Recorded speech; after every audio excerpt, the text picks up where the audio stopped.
week's 24/7 Differenter. I'm Dway, your host. This is the man, the one and only, Bonafide Rojas. How you doing today, guy? Hi. So, can you tell everyone who you are and what you've been up to? My name is Bonafide Rojas. I am a poet and a part-time wanderluster. That's a good one. I like that. Wanderluster. So what have you been up to lately? Last time we spoke, I know you came back from Europe on your trip. Yeah, no, when we did Perfiles, I literally went to Europe a day later and spent a month in Europe and did a couple readings and sightseed and debunked all the myths about Puerto Ricans in Europe. That was actually one of the best ones. So what cities did you guys see in Europe? I landed in Manchester, went to London, then went to Amsterdam, Rotterdam, and Paris. And that was about, I spent the most time in London and in Amsterdam. It was a good time. It was 13 years since I've been to Europe. So I thought it was long overdue. That's good. So do you have any plans for anything coming up anytime soon, or? Yeah, well, this is a beautiful day in spring in New York. And I'm doing what I think is the final leg of the tour for my second book, When the City Sleeps.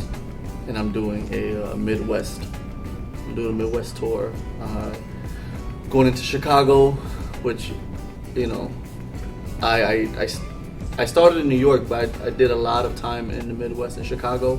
So this is like some odd return of like not really a native son of the city, but I put a lot of time in it. So it's Chicago, Minneapolis, Milwaukee, Madison, Detroit, and Toronto.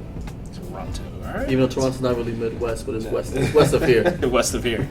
I think west of the Northeast, pretty Exactly. much. So, yeah, you have your book right here, right? Yeah, no, look at that. How Check that this out. happened? It's like magic.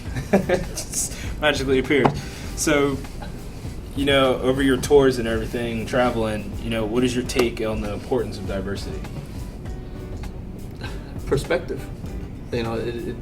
Everyone has a story to share. Everyone has a story that is valid to be told.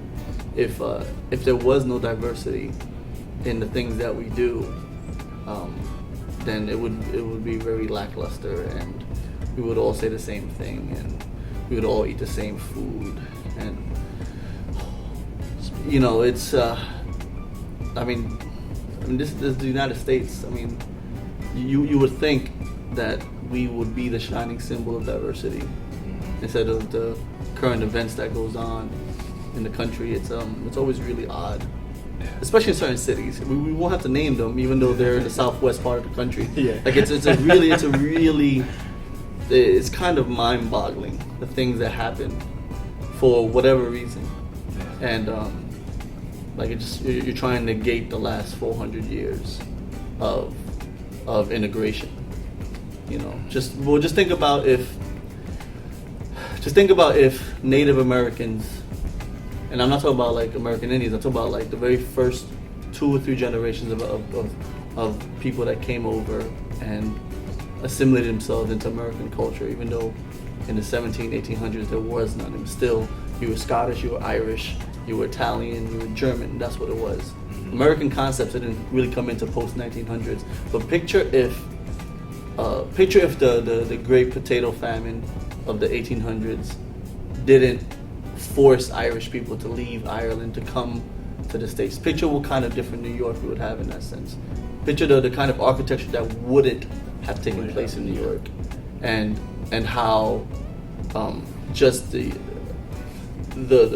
common sense of migration and like how things shift because of migration. Just think if those things didn't happen. New York primarily is the way it is because of immigrants. And New York is probably, if not the best, has to be one of the top 3 best examples of diversity in the world. Yep, I agree with that too. So the $1 million question is, what makes you differenter? What makes me differenter? I think it's my approach to how I want to leave a lasting legacy in terms of being Puerto Rican, in terms of being New Yorican, in terms of being a New Yorker, but then the same concept, taking that and going somewhere else and sharing that with people. You know, one of the biggest things about going to Europe was talking to people who have never ever met a Puerto Rican before, and they seen them on TV. Yeah. So one of the jokes was like, yes, every Puerto Rican looks like this. Yeah. We all have like these weird little suits put together, and we all have long curly hair, but we're really quiet, and we all want to be astronauts. These are things I'm telling them, and they'll you know, some of them are believing me, but it's, you know, it's good to share your experience with as many people as possible, because then when people came from London and came from Europe to come see me out here, like, they felt comfortable with the Bronx. They felt comfortable with certain parts of Queens because they heard the stories already. They go, oh, this is the Grand Concourse. They go, it's a really big street. I go, yes, London doesn't have these kind of streets because it's such an old city, you know. So it's that's my thing, is I really like telling my story everywhere, because some people don't. No, they don't. They want to stay on the block. Keep quiet. Yeah. They don't travel. Traveling is so important. Traveling makes you check yourself so hard. Yeah. And I think it really forces you to grow up. That's the best thing about traveling, is that if someone is taking you in, and this is, you know, especially if you're trying to rough it, if someone's taking you in, you cannot show or do the same things you normally Do would. at home, yeah. If someone gives you food you don't like, you can be respectful and go thank you, and you try to eat as much as you can. You know, and you As go, much as you can until you can't take you it know, anymore. yeah, exactly. Thank you. I'm allergic to shellfish, but I will totally eat this food right now. I'm gonna need some milk to calm me down after this. Cool. All right. Well, thanks for coming this week. You know, and that's it for 24/7 Differenter this week. See you next week. Peace.